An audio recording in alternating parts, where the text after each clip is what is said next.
आज हम जानेंगे भगवान राम की एक ऐसी कहानी के बारे में जो बहुत से लोगों के लिए अनकथित अनसुनी है।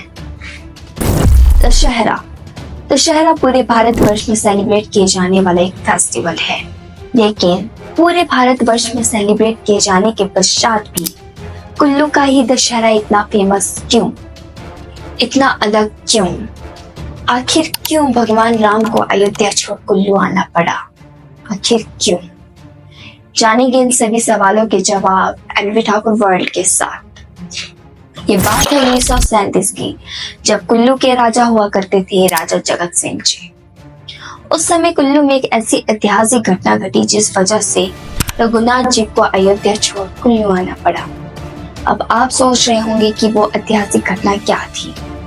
तो ये बात है उस समय की जब कुल्लू में एक बहुत ही विद्वान पंडित हुआ करते थे, पंडित दुर्गादास जी, जो कुल्लू के ही एक गांव टिप्पीस के रहने वाले थे।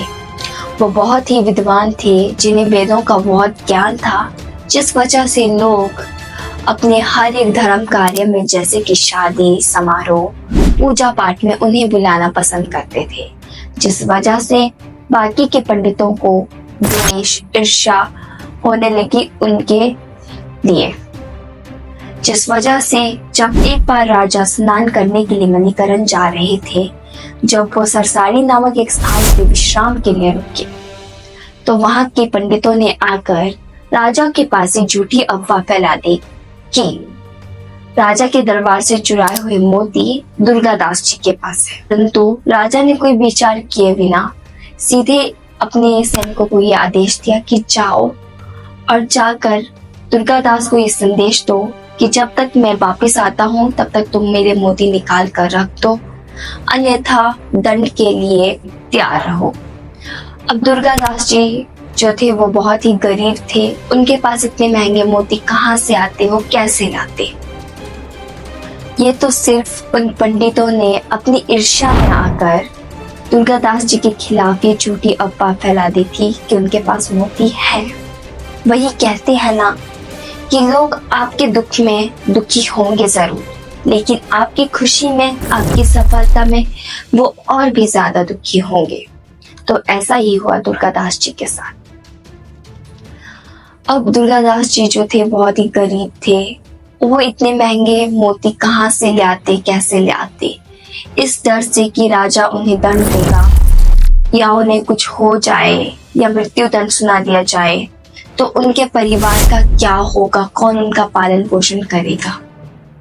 इस डर से उन्होंने अपने पूरे परिवार सहित खुद के प्राण त्यागने का फैसला ले लिया, जिसलिए उन्होंने अपने पूरे परिवार को एक अपने घर में बंद कर दिया और दरवाजा बंद करके, लॉक करके खुद घर के बाहर बैठ गए।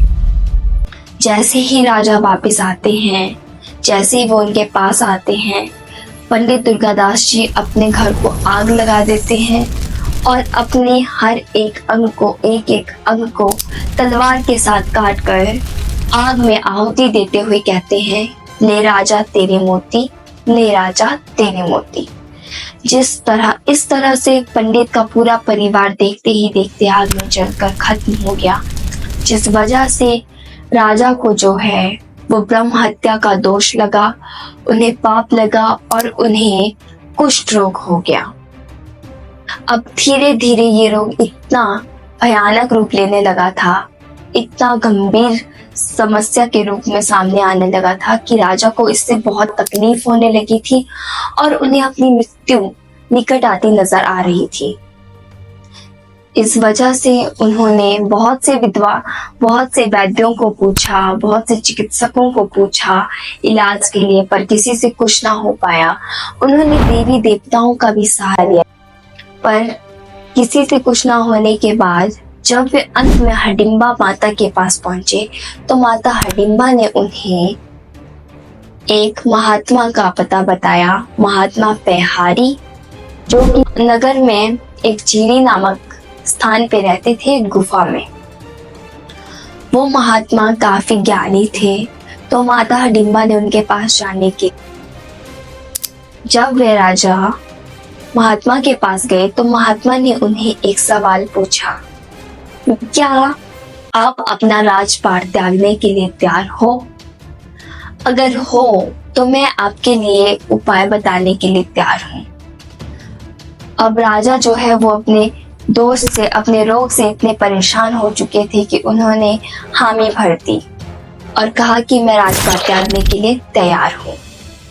तो पहाड़ी महात्मा ने उन्हें दोष का निवारण बताते हुए कहा कि त्रेता युग में माता सीता की जिस प्रतिमा के साथ रघुनाथ जी की प्रतिमा को बैठाया गया था अश्वमेध यज्ञ के दौरान, उस प्रतिमा को त्रेतानाथ मंदिर से लेकर कुल्लू आओ और कुल्लू के सिंहासन पर बैठा दो और कुल्लू का राजा घोषित कर दो। यानी कि रघुनाथ जी को कुल्लू का राजा घोषित कर दो। अब समस्या ये थी कि हम रघुनाथ जी को कुल्लू तो ले आते, लेकिन ये काम करेगा कौन और कैसे? क्योंकि अयोध्या वासी हमें अपने प्रभु को इतनी आसानी से तो नहीं देते। तो इसके लिए एक योजना बनाई गई। ये कहा गया कि मूर्ति को चोरी करके कुल्लू लाया जाएगा। अब इस कार्य को सौंपा किसे जाए, ये परेशानी राजा को सताने लगी। तो उसके लिए उन्होंने एक दामोदर नाम के पंडित को बुलाया, जिन्होंने बहुत सारी सिद्धियां की थी, जिसमें से गुटिका सिद्धि भी एक सिद्धि थी। ये वह सिद्धि होती है जो इसे हासिल कर लेता है वो कुछ मील दूरी तक उड़कर जा सकता है बिना किसी को देखे। तो उन्हें बुलाया गया, उन्हें ये कार्य सौंपा गया और वो अयोध्या के लिए चले गए। जब वो अयोध्या चले गए तो उन्होंने सोचा कि हम भगवान को कुल्लू तो ले आए, लेकिन उनकी पूजा पाठ का विधि विधान हमें नहीं पता है, यहाँ पे किसी को भी नहीं पता है। तो उन्होंने ये निर्णय किया, फैसला किया कि वो वहाँ पे कुछ वक्त के लिए रुककर पूरा विधि विधान सीखेंगे और देखेंगे कि मूर्ति को किस तरीके से आसानी से लाया जा सकता है कुल्लू। तो इसके लिए उन्होंने मंदिर में ही रहकर वहाँ पे बर्तन धोने का काम शुरू कर दिया 2 साल के लिए।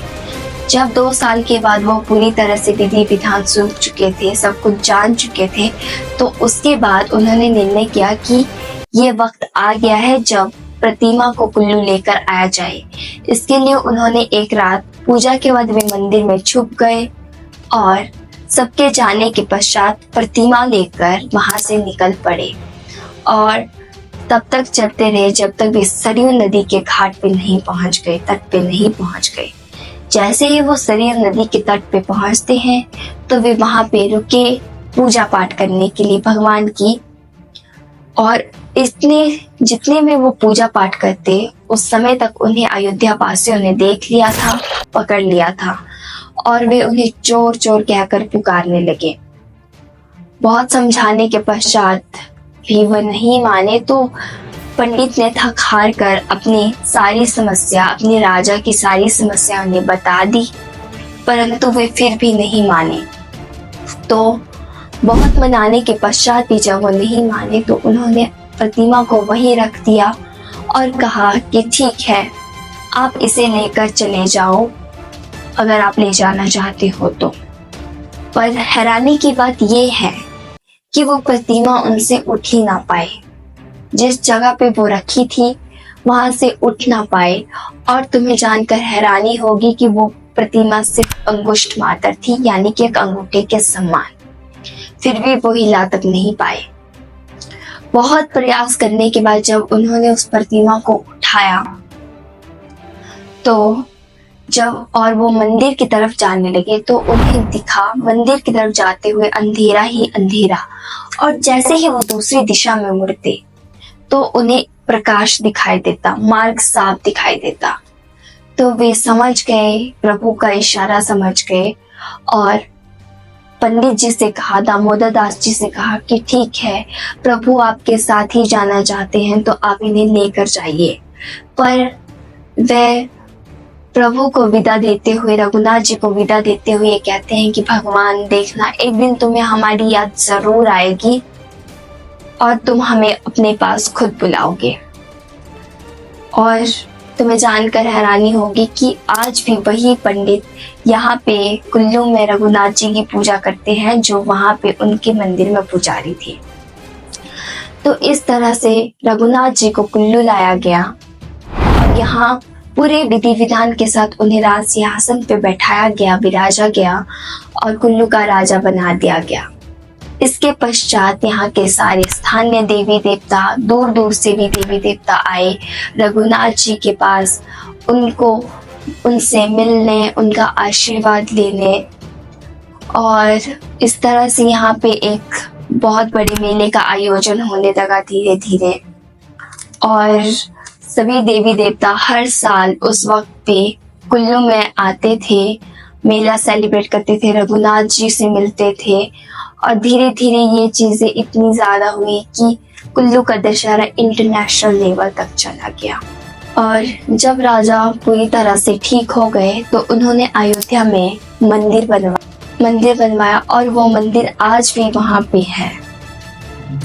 तो ये थी भगवान रघुनाथ की कुल्लू आने के पीछे की पूरी कहानी।